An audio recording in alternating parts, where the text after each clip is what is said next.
Everything that God has ever done, even in terms of our relationship with Him, has always been strategic. It has been pre-planned. He's never had to come up with a new plan. He's thought everything out because in His omniscience, He knew everything, knows everything before it comes to be, before it happens, and then He has a plan for restoration if something is intended to try to throw off His plan. I want to take a look back again at Ephesians 1 and verse 4, where it says, even as He chose us in Him before the foundation of the world, that we should be holy and blameless before Him. And then verse 5, in love He predestined us for adoption to Himself as sons through Jesus Christ, according to the purpose of His will.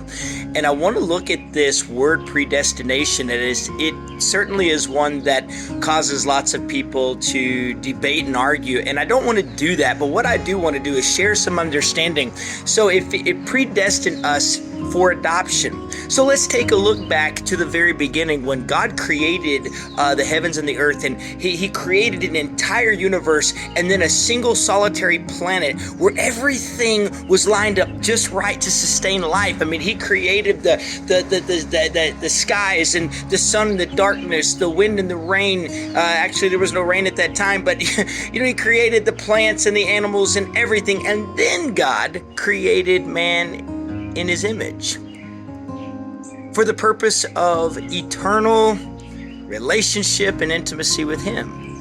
Then when we look at the genealogy of Jesus in Luke chapter 3, it even goes on to say Adam, the son of God. Adam, the son of God. So God created Adam with this intention of sonship, which was lost when sin entered. And then Paul refers to Jesus in 1 Corinthians 15 as the second Adam. So Jesus came, the Son of God, came to restore what was lost by Adam, the Son of God.